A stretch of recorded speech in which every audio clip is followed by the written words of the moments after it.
Guys, should you or shouldn't you track your macros? So macros being your carbs, fat, protein, and or calories, in total. So this kind of depends really. Depends where you are on your fat loss journey. Personally, I track mine. Just because some days I'll have more carbs if I've got my football training, so I post training I'll eat more carbohydrates. Some days when I don't train, I'll eat a little bit less. So I do kind of a carb cycling. But should you, the average Joe, should you be counting your calories? Well, it just depends. If you're sort of at the start of your journey, then making some basic changes, like for instance, eating more vegetables, drinking more water, having a small portion of carbohydrates every meal, making sure you get more protein in, making sure you do the basics right. For a sustained period of time should get to see your results. You should start seeing results from that. So when you start to get a little bit deeper down and you've lost, your majority weight, so the start part, and you might lose 5 kgs really easy. You made a few changes, seems quite simple. Great, you do all right. Well, then things start getting a little bit harder. So then when things get a little bit harder, that's when you need to start looking at things a little bit more in detail. You might end up going needing to lose an extra 5 kgs, but you kind of it's going to be hard. So you might want to look at counting your macros, counting your calories, just to see then you've got a choice. Okay, you were eating this many calories for instance 2 weeks, 3 weeks. Not much change. Everything kind of stayed the same. Okay, so let's change something. You might change. Might lower your carbs down slightly. You might be playing a lot of sports, so you might increase your carbs slightly and lower your fat down a little bit, or you might just move one or the other.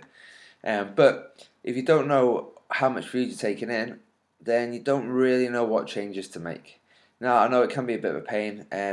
There is great tools out there like MyFitnessPal. There's like I think it's MyFitnessPlate. There's tons of different apps out there for Android, Apple. Which makes it a lot easier than writing it all down, then going onto the internet to find out, or looking in a book to find out how many calories is in everything that you've eaten, and then breaking it down that way. So there's lots of tools out there that can make it a lot easier. But again, like I said, it depends where you are on your journey. I like my clients to start to track the calories for at least first week or two, and that's without really any restrictions. That's just so I can get a good gauge of whereabouts you are, how much you're eating. If you're eating 3,000 calories and you're maintaining your weight, then I don't want to drop you down to 2,000 because that's a massive jump. I'd rather drop you down to 2,700. And then we can slowly go from there. And I can say, okay, this is roughly what 2,700 calories looks like. You go away, you maybe do that for a week, and we'll see how we get on. Again, like I said, it's not for everyone, and does depend where you are in your journey. But I would definitely say to people, if you are wondering whether you should or shouldn't track your calories or your macros, I would definitely do it for a week. Then you can get a good gauge of how much food you're actually taking in. Weigh your food, measure it, get some scales. It does get a little bit tedious to start with, but once you get the hang of it, especially over the space of a week, you'll then start to learn what your portion sizes are. If you don't do that and you're kind of guessing and you're saying, oh, this was probably about, roughly what a portion size should be, you might be quite surprised, because when you actually look on the back of food, say buying hams and rice, and you look in your packet of rice and you've boiled it all, and it says, this, 50 grams of cooked rice. When you actually see what 50 grams of cooked rice is, it's actually not that much. So you might be a bit surprised of how much food you actually were taking in. So that's kind of my little breakdown on whether you should or shouldn't. Give it a try. Once you know roughly how much you're taking in, then you can kind of do days where you don't, days where you do.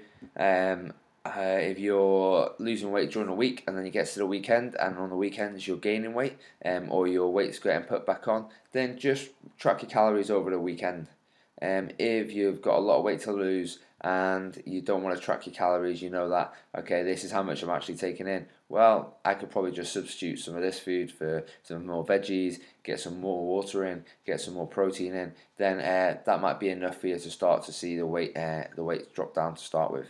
But if you do ever get stuck or hit a plateau, I feel like it does give you a bit more of a benefit, and it does mean that you can actually see where you're going wrong, and it gives you a bit more room to be able to go, okay, change this, change that, rather than just sort of guessing. Alright, I hope that all makes sense, and if you've got any questions, just drop a comment below, and I'll do another video soon.